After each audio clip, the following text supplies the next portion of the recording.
49 అంటే సంతానం, 49 అంటే సంతోషం. 49 ఆంధ్రప్రదేశ్, తెలంగాణ.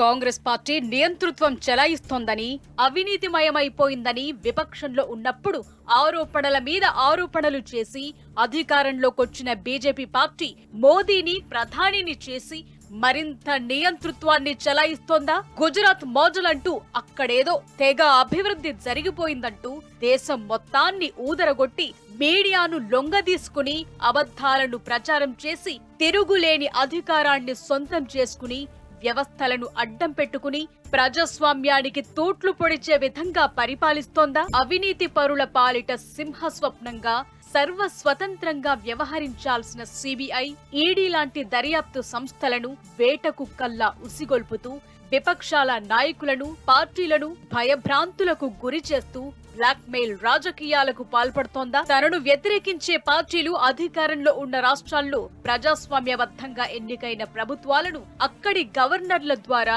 అడ్డుపుల్లలు వేస్తుండటం, గవర్నర్లతో బహిరంగ విమర్శలకు పురిగొల్పటం దేనికి సంకేతం? వివిధ రాష్ట్రాల్లో బలంగా ఉన్న ప్రాంతీయ పార్టీలు శిఖండులను సృష్టించి కోట్ల రూపాయలను ఎరవేసి పార్టీని నిట్ట నిలువునా చీల్చి ప్రభుత్వాలను పడగొట్టి రాజ్యాంగాన్ని అపహాస్యం చేస్తోందా? భవిష్యత్తులో కూడా మరిన్ని రాష్ట్రాల్లో ఏక్నాథ్ షిండేలను సృష్టిస్తామని బీజేపీ నాయకులు ప్రకటించటం ప్రజాస్వామ్య ద్రోహం కాదా? ఎంతో హుందాగా వ్యవహరించాల్సిన గవర్నర్లు కేంద్రం ఏజెంట్లలాగా రాజకీయాలు మాట్లాడటం, ముఖ్యమంత్రుల విధుల్లో జోక్యం చేసుకోవాలనుకోవటం కేంద్రం ప్రోత్సాహం లేకుండానే జరుగుతోందా? జాగ్రత్తగా పరిశీలిస్తే పై సందేహాలు కొట్టిపారేయాల్సినవి కావు.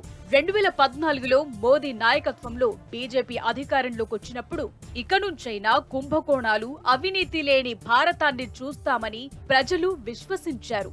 అంతేకాకుండా మోదీ చేసిన కొన్ని వాగ్దానాలను నమ్మారు. ప్రతి ఏడు 2 కోట్ల ఉద్యోగాలిస్తామని, విదేశాల్లోని నల్లధనాన్ని వెనక్కు తెస్తామని, ప్రతి పౌరుడి ఖాతాల్లో 15 లక్షల రూపాయలు వేస్తామని ప్రగల్భాలు పలకటంతో అందరూ గుడ్డిగా నమ్మేశారు. ఆ తరువాతేమైంది? ఒక్క ఉద్యోగమూ లేదు, ఒక్క రూపాయి మన ఖాతాల్లో పడలేదు. ఎంత మోసం! దానికి తోడు కేవలం అంబానీ, అదానీల కోసం నిబంధనలనే అడ్డగోలుగా మార్చేస్తూ అన్ని వ్యాపారాలను వాళ్లకు కట్టబెట్టడంలో మోదీ విజయం సాధించారు. సామాన్య మధ్యతరగతి పేదలు వినియోగించే పాలు, పెరుగు, బ్రెడ్ మీద కూడా పన్నులు విధిస్తూ వారి నడ్డి విరిచేస్తోంది. కేసీఆర్ లాంటి ముఖ్యమంత్రులు మోదీ దుర్మార్గ విధానాలను సహించలేక ఆ అడ్డగోలు విధానాలను ప్రశ్నిస్తే ప్రతీకార రాజకీయాలకు పాల్పడుతున్నారు. పశ్చిమ బెంగాల్లో ముఖ్యమంత్రి మమతా బెనర్జీని గవర్నర్ వ్యవస్థ ద్వారా చికాకులు పెడుతున్నారు. ఢిల్లీ ముఖ్యమంత్రి అరవింద్ కేజ్రీవాల్ ను, తమిళనాడు ముఖ్యమంత్రి స్టాలిన్ ను, కేరళ ముఖ్యమంత్రి పినరై విజయన్ ను కూడా గవర్నర్లతోనే వేధిస్తున్నారు. సంజయ్ రౌత్ లాంటి వారిని మాత్రమే కాదు, మహారాష్ట్రలో ఉద్దవ్ ఠాక్రే ప్రభుత్వం కూలిపోయిన మరునాడే ఆ ప్రభుత్వంలో భాగస్వామి పార్టీ ఎన్సీపీ అధ్యక్షుడు శరద్ పవార్ కు కూడా ఈడీ నోటీసులిచ్చింది. రాహుల్ గాంధీ, సోనియా గాంధీ లాంటి అగ్రస్థాయి నాయకులను కూడా ఈడీని ప్రయోగించి వేధింపులకు గురి చేస్తోంది మోదీ సర్కార్. తాజాగా 85 ఏళ్ల కాశ్మీర్ మాజీ ముఖ్యమంత్రి ఫరూక్ అబ్దుల్లాకు కూడా మనీ లాండరింగ్ కేసులో విచారణకు హాజరు కావాలని నోటీసులిచ్చింది మోదీ సర్కార్. బ్యాంకులకు వేల కోట్ల రూపాయలను ఎగవేసి దర్జాగా విదేశాలకు చెక్కేసి విలాసంగా జీవిస్తోన్న ఆర్థిక ఉగ్రవాదులను గత 5 ఏళ్లలో వెనక్కు తీసుకొచ్చి చట్టం ముందు నిలబెట్టలేని మోదీ ప్రభుత్వం తనకు వ్యతిరేకంగా పనిచేసే ప్రతిపక్ష నాయకులను, దర్యాప్తు సంస్థలను ప్రయోగించి బెదిరించడం ఏ రకమైన ప్రజాస్వామ్యం? ఇందుకేనా దర్యాప్తు సంస్థలు ఉన్నది? ఈ విషయమే కదా కేసీఆర్ ప్రశ్నిస్తున్నారు. బలమైన పార్టీ నేతలు కేసీఆర్, మమతా బెనర్జీ, స్టాలిన్ లాంటి ముఖ్యమంత్రులు ఉన్న రాష్ట్రాల్లో ప్రభుత్వాలను ఏదో విధంగా ముప్పు తిప్పలు పెట్టే గవర్నర్లను ప్రోత్సహిస్తున్నారు. పశ్చిమ బెంగాల్ ముఖ్యమంత్రి మమతా బెనర్జీ కంట్లో నలుసులా మారిన గవర్నర్ జగదీప్ ధన్కర్ ను ఉపరాష్ట్రపతి పదవికి మోదీ ఏరికోరి ఎంపిక చేశారంటే ఇక ఆలోచించుకోవచ్చు. విపక్ష మంత్రులను వేధిస్తే మీకు తగిన బహుమానముంటుందని ఆశ పెట్టినట్లే కదా అని మేధావులు ప్రశ్నిస్తున్నారు. ఒకసారి జాగ్రత్తగా గమనిస్తే గతేడాది కాలంగా మోదీ విధానాలను నిర్భయంగా ప్రశ్నిస్తోంది ఒక్క కేసీఆర్ మాత్రమే. కేసీఆర్ కు మోదీతో వ్యక్తిగత కక్షేమీ లేదు. అయితే మోదీ వివిధ వ్యవస్థలను దుర్వినియోగం చేస్తోన్న తీరు చూసి కేసీఆర్ లాంటి విప్లవ నాయకులు సహించలేకపోయారు. ధిక్కార స్వరాన్ని వినిపిస్తున్నారు. అదే ఇప్పుడు మోదీ, అమిత్ షాలకు కంటగింపుగా మారింది. కేసీఆర్ మీద ప్రతీకారం తీర్చుకోవాలని తహతహలాడిపోతున్నారు. తెలంగాణలో కొందరు టీఆర్ఎస్ మాజీ నాయకులకు వలేసి బుజ్జగించి కాంట్రాక్టులిస్తామని ప్రలోభాలకు గురి చేస్తూ మాట వినని వారిని బెదిరించి కేసులు పెడతామని హెచ్చరించి తమ పార్టీలో చేర్చుకుంటున్నారు. విపక్ష పార్టీల్లో బలమైన కేసీఆర్ లాంటి నాయకులను నేరుగా ఏమీ చెయ్యలేక డాక్టర్ తమిళిసైని పావుగా ఉపయోగించుకుని కేసీఆర్ మీద అనుచిత విమర్శలు చేయిస్తూ రాజ్యాంగ వ్యవస్థను భ్రష్టు పట్టిస్తున్నారు. లేకపోతే ఏమిటి, తమిళిసై సౌందరరాజన్ను కేసీఆర్ సొంత సోదరిలా సంభావించారు. ఆమెను ఎంతో గౌరవంగా చూశారు. అయినప్పటికీ రాష్ట్ర బీజేపీ నాయకులు, కేంద్రంలోని బీజేపీ నాయకులు ఆమెతో కేసీఆర్ మీద విమర్శలు చేయిస్తున్నారు. తెలంగాణ హైకోర్టు ప్రధాన న్యాయమూర్తి ప్రమాణ స్వీకారం చేసే రోజున ముఖ్యమంత్రి కేసీఆర్ రాజ్ భవన్ కు వెళ్లారు.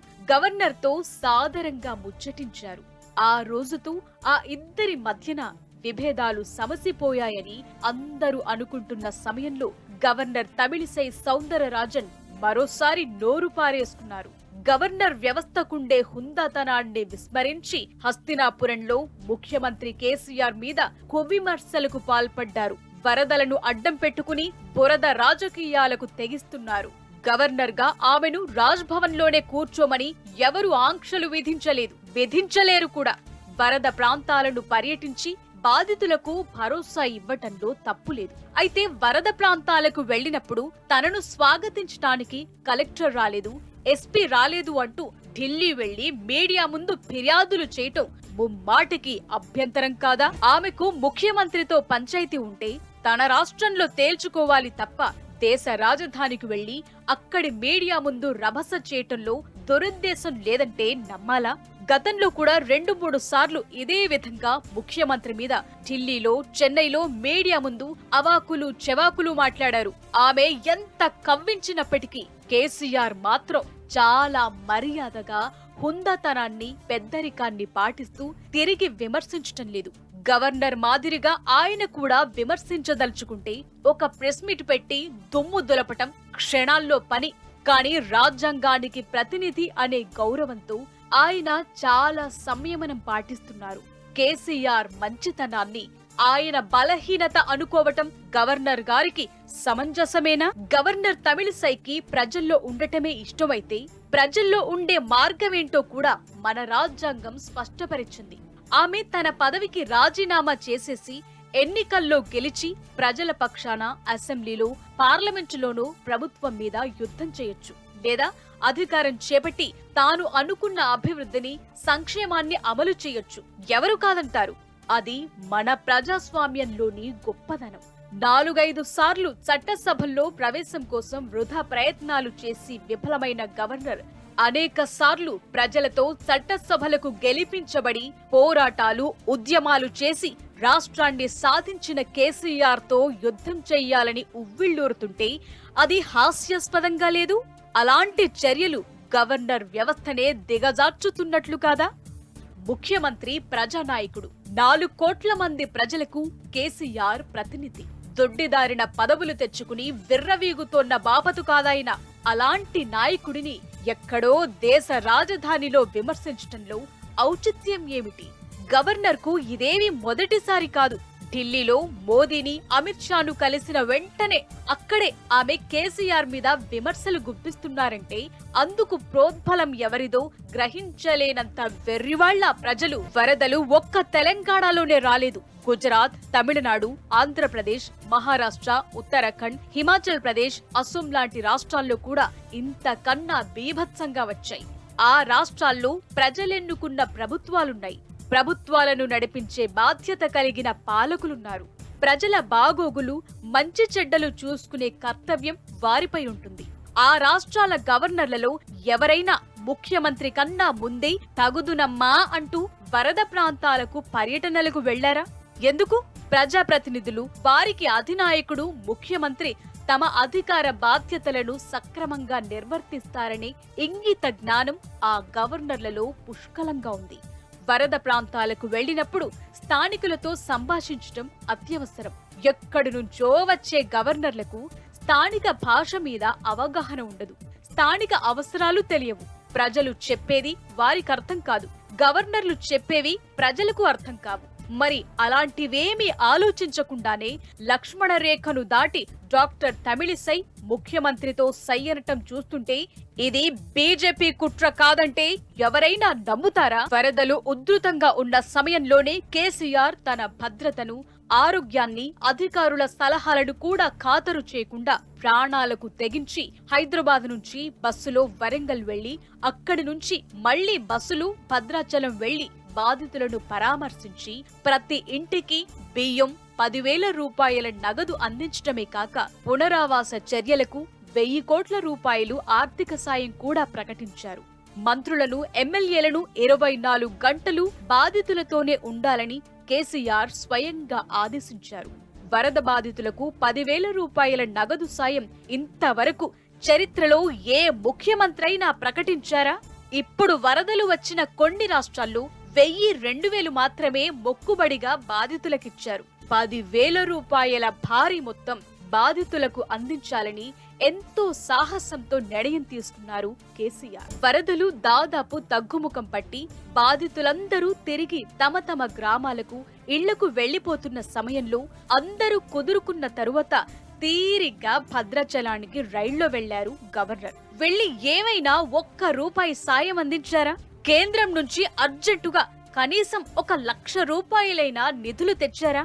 రాష్ట్ర, కేంద్ర బీజేపీ నాయకుల చేతిలో కీలుబొమ్మలా వ్యవహరిస్తూ గవర్నర్ పదవి ప్రతిష్టను మంటగలపటం ఎవరికోసం? జాతీయ ఫ్రంట్లోని కేసీఆర్ రాలేరు అని గవర్నర్ ఢిల్లీలో కూర్చుని మీడియాతో మాట్లాడడం సమంజసమేనా? కేసీఆర్ సంగతి సరే, గవర్నర్ గారు 1000 ఏళ్లు తలక్రిందులుగా తపస్సు చేసిన సొంత రాష్ట్రంలో ఎమ్మెల్యే కూడా కాలేరని తెలంగాణ ప్రజలు సెటైర్లు వేస్తున్నారు. ఇకనైనా గవర్నర్ తన బాధ్యతలేమిటో తెలుసుకుని బీజేపీ నాయకులు చెప్పినట్లు ఆడకుండా కొంచెం విఘ్నతతో వ్యవహరిస్తే బావుంటుంది. గవర్నర్ వ్యవస్థను బీజేపీ సర్కార్ దుర్వినియోగం చేస్తోందని రాజకీయ విశ్లేషకులు తీవ్ర విమర్శలు చేస్తున్నారు. గవర్నర్, సిబిఐ, ఈడీ లాంటి రాజ్యాంగ వ్యవస్థలను, సంస్థలను కేంద్రం రాజకీయ శత్రువులపై ఉసిగొల్పుతూ రాజకీయ కక్షలను తీర్చుకుంటోందని దేశ ప్రజలు కూడా గ్రహించారు. గవర్నర్ల వ్యవస్థనే రద్దు చేయాలని అభిప్రాయపడుతున్నారు. ఇలాంటి పరిస్థితుల్లో గవర్నర్ తమిళిసై సౌందరరాజన్ గారు దేశం మొత్తం తిరుగుతూ కేసీఆర్ కు వ్యతిరేకంగా ఎంత దుష్ప్రచారం చేసినా తెలంగాణలో పురుగు కూడా విశ్వసించదు. ఇక తెలంగాణ రాష్ట్రం అప్పులు ఎక్కువ చేస్తోందని ప్రతిరోజు గగ్గోలు పెట్టే కేంద్ర మంత్రులు, ప్రధానమంత్రి, వాళ్లకు భజనలు చేస్తూ తరించే కొందరు కుహన మేధావులు కేంద్రం చేసే అప్పుల గురించి ఎందుకు నోరు మెదపటం లేదు? మోదీ సర్కార్ ఏర్పడిన తరువాత గత 8 ఏళ్లలో కేంద్రం చేసిన అప్పులు అక్షరాల 150 లక్షల కోట్లు. అంటే నిమిషానికి 2 కోట్ల రూపాయల అప్పులు ఈ దేశం నెత్తిన రుద్దుతోంది. ఇక్కడ సామాన్య ప్రజలకు అర్థం కాని విషయం ఏంటంటే, ఈ అప్పులతో మోదీ గారు ఏమి అభివృద్ధి కుప్పలు పెడుతున్నారో ఆ పరమాత్ముడికే ఎరుక. 1947 నుంచి 2014 వరకు ఏలిన ప్రభుత్వాలు చేసిన అప్పులు 56 లక్షల కోట్లు మాత్రమే. సంపద సృష్టిలో పూర్తిగా విఫలమైన మోదీ సర్కార్ అప్పులు చేయటంలో రికార్డులు సృష్టిస్తోంది. యూపీఏ ప్రభుత్వం ఉన్నప్పుడు డాలర్తో రూపాయి మారకం విలువ 55 రూపాయలుగా ఉంటే గొప్ప ప్రపంచ స్థాయి ఆర్థికవేత్తగా ఖ్యాతి సంపాదించుకున్న మన్మోహన్ సింగ్ ను చిన్న పెద్ద గౌరవం లేకుండా నీచంగా విమర్శించిన మోదీ నేడు తన పాలనలో రూపాయి మారకం రేటును 80 రూపాయలు దాటించారు. ఆనాడు పెట్రోల్ 60 రూపాయలైతే తోకలు కోసిన మేకల్లా ఆర్తనాదాలు చేసిన బీజేపీ నాయకులు నేడు మోదీ గారి పాలనలో 110 రూపాయలు దాటిపోతే నోళ్లకు సీళ్లు వేసుకున్నారు. అవినీతి పరుల గుండెల్లో నిద్రపోతామని కోతలు కోసిన మోదీ నేడు ఇతర పార్టీల్లోని అవినీతి పరులను తమ పార్టీలో చేర్చుకోవటాన్ని ఏమనాలో వాట్సాప్ యూనివర్సిటీ మేధావులు చెప్పగలరా? తెలంగాణ రాష్ట్రం శ్రీలంకలా అయిపోతుందని గావుకేకలు పెట్టే కొందరు విద్యాగంధం కలిగిన వింత పశువులు కూడా ప్రజలను మోసపూరిత మాటలతో, ప్రకటనలతో మభ్యపెడుతున్నారు. శ్రీలంక అధ్యక్షుడిలా కేసీఆర్ కూడా దేశం విడిచి పారిపోతారంటూ శాపనార్థాలు పెడుతూ తమ అక్కసును తీర్చుకుంటున్నారు. మరొక ఆయనైతే ఏకంగా తెలంగాణ వరప్రదాయిని కాళేశ్వరమే దండుగా అంటాడు. సమైక్య రాష్ట్రంలో తెలంగాణ రైతులు ఎంత గోసపడ్డారో సీమాంధ్ర నాయకులకు బాగా తెలుసు. తెలంగాణలో కట్టాల్సిన నాగార్జున సాగర్ ప్రాజెక్టును ఆంధ్రాలో కట్టుకున్నారు. వారి పొలాలను బంగారం చేసుకున్నారు. తెలంగాణ రైతులు నీళ్లు లేక, కరెంటు లేక, పెట్టుబడులు లేక 60 ఏళ్ల పాటు నరకాన్ని చూశారు. తెలంగాణ రాష్ట్రం వచ్చిన తరువాతే తెలంగాణ రైతు కష్టం మీద దృష్టి పెట్టిన కేసీఆర్ కాళేశ్వరం ఎత్తిపోతల పథకం ఒక్కటి రైతులను రక్షిస్తుందని గ్రహించి కేంద్రం సహకరించకపోయినా కాళేశ్వరం ప్రాజెక్టును కేవలం 3 ఏళ్లలో నిర్మించి రైతు బాంధవుడు అనిపించుకున్నారు. అదే ఇప్పుడు కొందరు మేధావులకు కంటగింపుగా మారి తెలంగాణను తిట్టడం మొదలుపెట్టారు. ఇక డబుల్ ఇంజన్ సర్కార్లు అని గొప్పగా చెప్పుకునే బీజేపీ పాలిత రాష్ట్రాల అప్పులు అన్ని ఇన్ని కావు. ఆ రాష్ట్రాలు ఎన్ని లక్షల కోట్ల అప్పులు చేసినా ప్రోత్సహించే కేంద్రం తెలంగాణ విషయం వచ్చేసరికి కొర్రీల మీద కొర్రీలు వేస్తుంటుంది. కేసీఆర్ సర్కార్ను ఇబ్బంది పెట్టడానికి అప్పటికప్పుడు కొత్త జీవోలను తెస్తుంది, నిబంధనలు మార్చేస్తుంది. యూపీలో జనాభా ఎక్కువ కాబట్టి అప్పులు ఎక్కువ చేయటం సహజమే అని కొందరు భక్తాగ్రేసరులు సమర్థించటం సహజం. కానీ ఆ అప్పులతో ఆ రాష్ట్రంలో ఏమి ఆస్తులు సమకూర్చారో కూడా చెప్పాలి కదా. తెలంగాణలో 80,000 కోట్ల రూపాయల కాళేశ్వరం ప్రాజెక్టు కనిపిస్తుంది. వందల కొద్ది వంతెనలు, రహదారులు, పరిశ్రమలు, భవనాలు, లక్షల కొద్ది ఉద్యోగాలు కనిపిస్తాయి. మరి యూపీ, గుజరాత్ రాష్ట్రాల్లో ఏం కనిపిస్తున్నాయి? ఏ సంక్షేమం కనిపిస్తోంది? అన్నన్ని అప్పులు ఎందుకవుతున్నాయి? తెలంగాణలో 2014 నాటికి తలసరి ఆదాయం 1,24,000 రూపాయలు ఉండగా 2022 నాటికి 2,78,000 రూపాయలుగా ఉంది. దేశ జీడీపీలో తెలంగాణ వాటా గతంలో 4.1% ఉండగా నేడు 4.9% చేరింది. దీన్ని బట్టి తెలంగాణ చేసిన ప్రతి రూపాయి అప్పు సద్వినియోగం అయిందని అర్థం కావటం లేదు. రాష్ట్రాలు చేసే అప్పులన్నీ రిజర్వ్ బ్యాంక్ ఆఫ్ ఇండియా వారి నిబంధనలకు లోబడే ఉంటాయని బీజేపీ నాయకులకు తెలియదాయే. కేసీఆర్ మీద అక్కసుతో కుత్సిత విమర్శలు చేస్తూ రాజకీయ పబ్బం గడుపుకోవాలని ప్రయత్నిస్తే తెలంగాణ ప్రజలంతా ఏకమై ఖబర్దార్ బీజేపీ అని పిడికిళ్లు బిగిస్తారని తెలుసుకోవటం మంచిది. బీజేపీ లాంటి మతతత్వ రాజకీయ పార్టీని, కాంగ్రెస్ లాంటి అవినీతి దుర్గంధ భరిత పార్టీని ఆత్మగౌరవం కలిగిన తెలంగాణ ప్రజలు ఏ నాటికి అంగీకరించరు. తమ ఆత్మగౌరవ పరిరక్షకుడు ఎవరో, తమ కష్ట సుఖాలను ఎరిగిన మహితాత్ముడు ఎవరో, తమకు ఆపద్బాంధవుడు ఎవరో 4 కోట్ల తెలంగాణ బిడ్డలకు బాగా తెలుసు. ప్రస్తుతం కేసీఆర్ నాయకత్వం ఒక్క తెలంగాణకు మాత్రమే పరిమితం కారాదని వేరే రాష్ట్రాల వారు కూడా భావిస్తున్నారు. తెలంగాణలో బంగారు పాలన చూసి తమ గ్రామాలను కూడా తెలంగాణలో కలపాలని వీధుల్లో ధర్నాలు చేస్తున్నారు. ప్రస్తుతం దేశం ఎదుర్కొంటున్న ఆర్థిక సంక్షోభం, రాజకీయ అవినీతి ఇంకా అనేక సమస్యలను పరిష్కరించడంలో ప్రస్తుత జాతీయ పార్టీలు విఫలమయ్యాయని విశ్లేషకులు భావిస్తున్నారు.